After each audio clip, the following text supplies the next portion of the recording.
to the Daily Bite. I'm your host, Pastor Steve Andrews. Today we continue with 1 Chronicles chapter 2, more genealogies.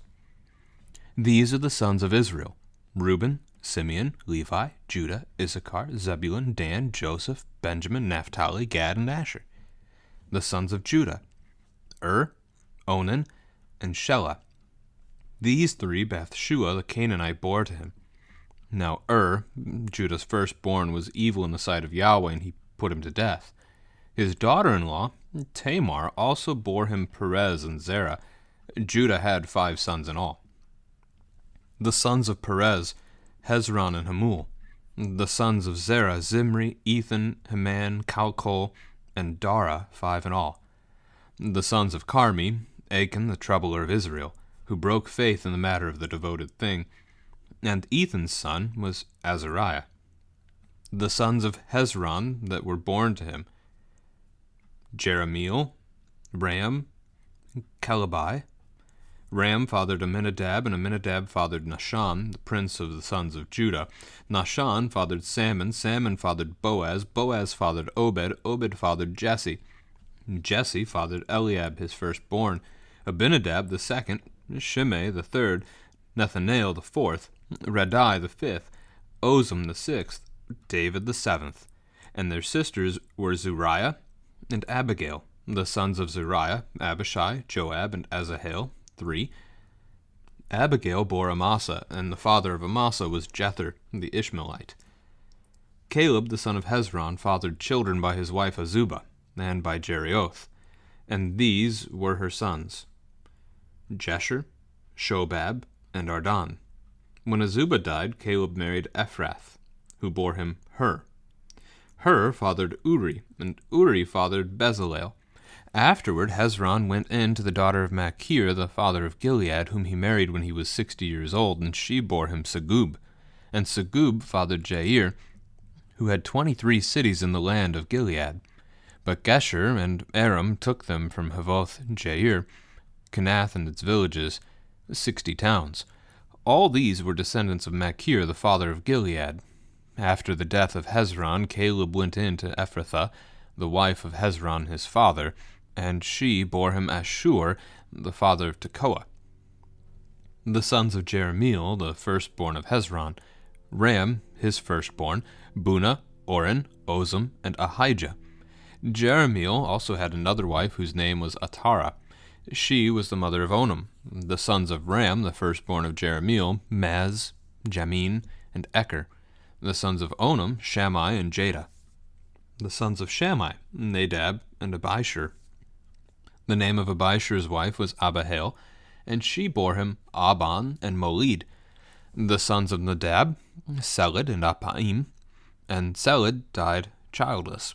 The sons of Appaim: Ishi, the son of Ishi; Sheshan, the son of Sheshan; Alai. The sons of Jada: Shemmai's brother, Jether and Jonathan, and Jether died childless. The sons of Jonathan: Peleth and Zaza. These were the descendants of Jerahmeel.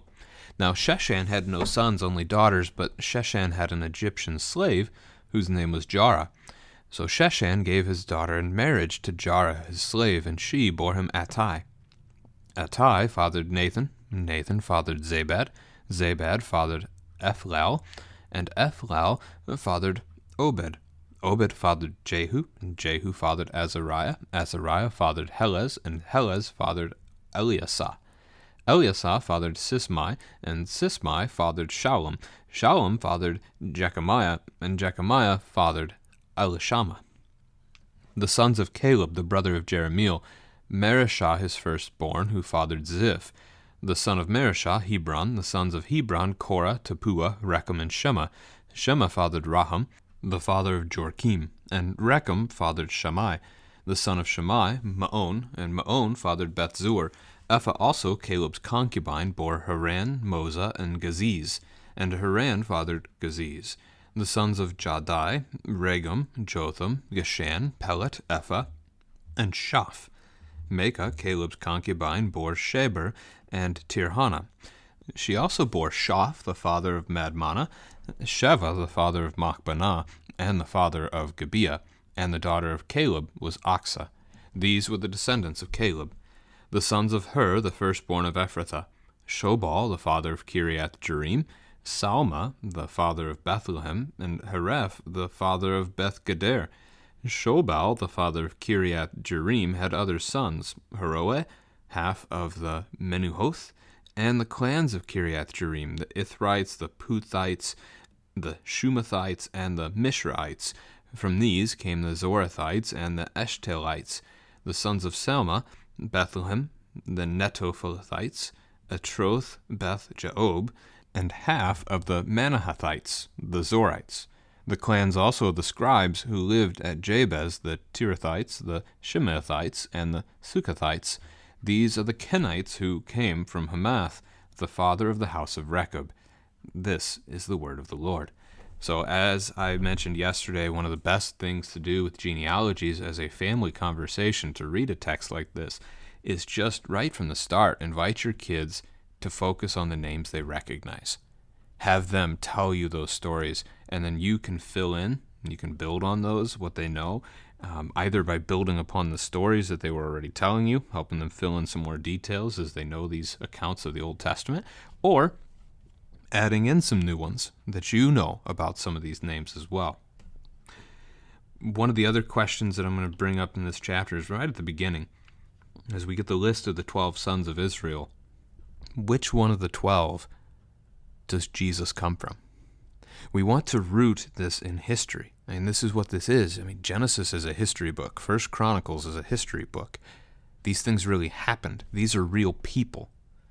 That's an important concept not to be lost, as we have so many today that claim Christianity is a myth. And even within Christianity, so many that say that the Old Testament is still just a myth itself with made-up stories that shouldn't be taken literally. I mean, there are people who claim to be Christian who don't even believe Adam and Eve are real, that they really existed. So it's history, and that's helpful. It's important. These are real people. Some of them will get to meet in paradise, and that's something we say praise the Lord to. So which of the 12 did Jesus come from? Because he is truly man. He took on flesh, born of the Virgin Mary. And so Matthew and Luke's genealogies both, one tracks through Mary and one tracks through Joseph, but they both come through David. And David is the descendant. That's the focus of this chapter. David's the descendant of Judah. Now, it's an interesting thing to note. So we're going to get the 12 sons of Israel. They're not in their birth order. The first 4 are, but that's it. And then we get, really over the next 8 chapters, chapter 2 to 9 here, are all the genealogies of Israel. So why did Jesus come from Judah if Judah is not the firstborn? Well, you'll learn about that in Genesis 49. We'll pick up some of it in 1 Chronicles chapter 5 as well. So Reuben does not wait until his father's death, so Jacob, Israel, but instead sleeps with his father's wife before his father has died. So he has committed this act of adultery. And this, in Genesis 49, is what Jacob will say is the cause for him passing over Reuben as his firstborn as he gives the blessing. Now the birthright is separate here, and the birthright in 1 Chronicles 5 will specifically be said to have been given to the sons of Joseph, Ephraim and Manasseh. But the blessing, which includes the promise of the Savior, skips over Reuben. And then if you keep reading Genesis 49, Simeon and Levi are going to be blessed together, but their blessing is going to speak of their violence. So as I look at the text there, Simeon and Levi are brothers, weapons of violence are their swords, let my soul come not into their counsel. O my glory, be not joined to their company. For in their anger they killed men, and in their willfulness they hamstrung oxen. Cursed be their anger, for it is fierce, and their wrath, for it is cruel. I will divide them in Jacob and scatter them in Israel. And this is a reference back to Genesis chapter 34, where their sister Dinah was defiled, and they acted in treachery to kill not just the man who defiled her, but really his people as well. And so this is what they are skipped over for. So Jacob, in his blessing, he does still give a kind of blessing to these boys, but not the same. He's going to bless Judah much more so in this. And again, the promise of the firstborn, the blessing of the firstborn is given to Judah. And that's what we're tracking then in this chapter. So we immediately jump into Judah's sons, and this is going to bring you to Genesis chapter 38, that Judah's firstborn marries Tamar, and because Judah's firstborn son was evil in the sight of Yahweh, Yahweh put him to death. Yahweh did that in action. And then it's not law yet, as far as we know, but levirate marriage is basically the picture of Genesis 38, that if your brother dies, and he had a wife, your brother dies without a child, without a son to carry on the family name, you are to take that wife into your home, and the first son that you have by her is to be considered your brother's, so that that name, that inheritance in the promised land continues forth. So you can see it's connected to inheritance in the promised land. That's why it doesn't exist by Genesis 38 yet. But they're following it nonetheless. I mean, Judah takes Tamar and gives her to his second-born, Onan. And then you get the whole thing about Onan not wanting to have a son that doesn't get credited to him, but gets credited to his brother. And so he spills his seed before he engages with Tamar, so that won't happen. God sees that as wicked, strikes him down as well. This is where Judah then, instead of giving Tamar to his third son, Judah in his mind is kind of trying to rationalize this as there must be something wrong with this woman. She keeps getting my sons killed. And so instead of giving Shelah to her as he promised, he actually does tell her that he would when Shelah comes of age. He's not old enough as the excuse at the time. And Judah doesn't. And so Tamar's going to end up tricking him, and they end up having sex together. He thought she was a temple prostitute, so that doesn't look good for Judah either. Multiple sins on his part here in this. Tamar gets pregnant by that encounter and has 2 more sons, twins, so Perez and Zerah. So Judah ends up with 5 sons. Perez is one of the twins. Perez is the one the tree of David, and thus also Jesus, is going to continue down through. So the lineage of Jesus is not perfect people. The lineage of Jesus is filled with sinners that Jesus came to save, of which we are also sinners whom Jesus came to save. You get into the sons of Perez. Hezron's going to get focused on quite a bit, but before we get to him, we track down to Achan, the troubler of Israel. This is a reference to Joshua chapter 7, 6 and 7. In chapter 6, the Israelites destroy Jericho. They're supposed to devote it to the destruction entirely. They're not supposed to take anything. Achan did. He took some stuff, hid it, thinking he could have it. When they go to defeat Ai, they fail. And it becomes known to them that they have failed because they had not obeyed Yahweh's command. And so it's found out to have been Achan that has done this. And so he's going to be put to death in that. So he's the troubler of Israel because his sin brought about death of his brothers. It brought about death of other Israelites because the people as a whole was not faithful in this. Then we do zoom in on Hezron, because we're continuing the line of David. Hezron's going to have the 3 sons, Jerahmeel, Ram, and Calebai, which should sound a lot like Caleb, right? And that's going to be what he's called down in verse 18. So multiple names for the same guy, very similar sounding. We're going to see here, we're going to focus on Ram first because he brings us David, but we're also going to double back and then for the rest of the chapter focus on the descendants of really all 3 of these men, Jerahmeel, Ram, and Calebai. So Ram first. Names that you'll recognize include Boaz from the book of Ruth, right? Boaz, kinsman redeemer, brings Ruth into his home as his wife after she was widowed and returned with her mother-in-law Naomi to the land. That's the short book of Ruth. Wouldn't take long to read that one. Boaz's grandson, so Boaz and Ruth have Obed. Obed will have Jesse. Jesse is the father of David. From the account in 1 Samuel, there's 8 sons, 7 brothers to David. Here David's listed as the 7th. Why one of David's brothers is skipped over here by the chronicler, don't really know. He doesn't mention it, so we just keep moving.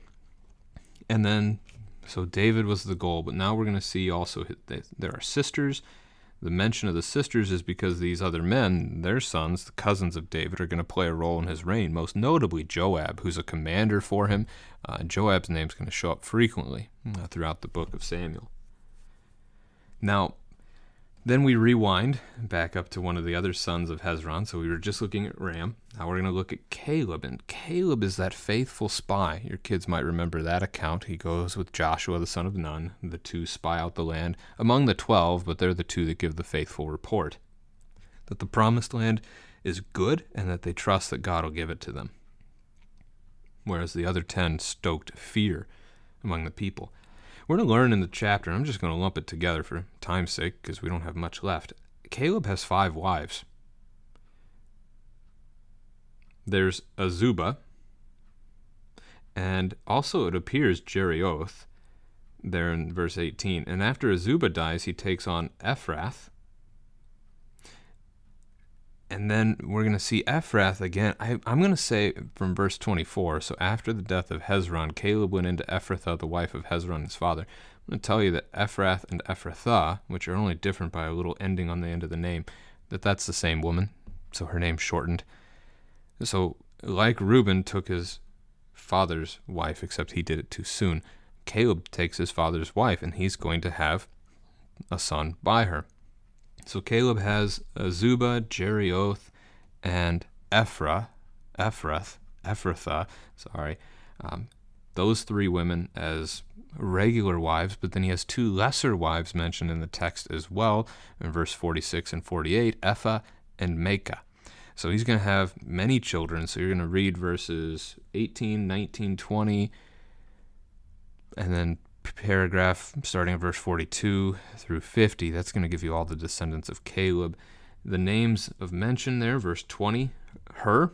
Hur is worth noting. He's one of the ones that we think of helping Aaron hold up the arms of Moses as Moses is trying to hold the staff in the air. And as long as Moses holds the staff, they're victorious in battle against the Amalekites. But if the staff goes down, they fail. And so Aaron and Hur do that. So Hur's mentioned. And then Hur is the grandfather of Bezalel. Bezalel is going to be one of those master craftsmen of the nation of Israel, one of the 2, Bezalel and Oholiab, that lead the construction work of the tabernacle at the later parts in the book of Exodus. A couple of noteworthy names. As we move on, so Hezron, we get some more of his family tree there after he was older, after his first 3 sons. Then starting in verse 25, we get to go back to Hezron's son Jerahmeel, and we get his descendants. There's not much to say here because we really don't see much of these men elsewhere in Scripture.